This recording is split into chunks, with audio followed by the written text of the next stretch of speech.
আসসালামু আলাইকুম। সবাই কেমন আছেন? তো আমি আজকে আপনাদের মাঝে একটা কথা বলতে চাই যে, কিছুদিন আগে একটা নিউজ পড়ছিলাম। সবাই জানেন, হয়তো সবাই দেখছেন। ঢাকায় যে ছেলেটাকে পাথর দিয়ে মারা হয়েছিল, তাকে মারা হয়েছিল। এখন কিছু মানুষ এখানে কমেন্ট করতেছে, অনেক আজে-বাজে কথা বলতেছে যে, তারেক রহমান এগুলোর বিচার করতেছে না কেন?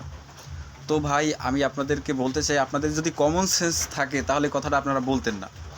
আর তারেক রহমান, সে হচ্ছে এখন লন্ডনে।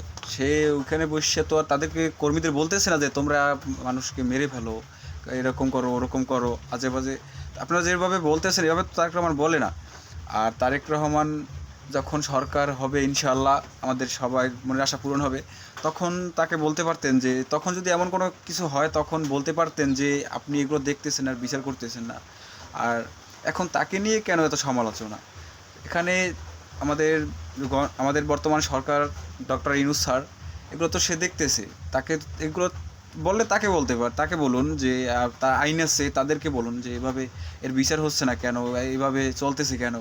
আর শুধু শুধু আপনারা তারেক রহমানকে নিয়ে আজে বাজে কথা বলতেছেন। সে এখন লন্ডনে আছে। সে কি লন্ডনে বসে এর বিচার করবে? আবার কি সে বিচার করবে? কিসের বিচার করবে? সে তো আর বলে নাই তার কর্মীদেরকে যে এভাবে তোমরা মারো, ওভাবে ধরো। তো আপনাদের যদি কমন সেন্স থাকে তাহলে আপনাদের কাছে আমার একটাই রিকোয়েস্ট, এরকম তারেক রহমানকে নিয়ে আজে বাজে কথা বলবেন না। তো আগে আপনারা দেখুন, ভাবুন, বুঝুন, আপনাদের বিবেকে খাটান, তারপরে আপনারা কথাটা বলুন যে তারেক রহমানের দোষটা কেন এখানে দিবেন।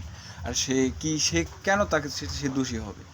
তো সবাই ভালো থাকবেন। আমি আশা করি আপনারা কথাগুলো বুঝতে পারছেন। যারা যারা আমার এই ভিডিওটা দেখছেন হয়তো তারা বুঝবেন। তাদেরকে যদি কমন সেন্স থাকে তাহলে আপনারা বুঝে নেবেন যে এখানে তারেক রহমানের দোষটা কেন দিবেন আপনারা।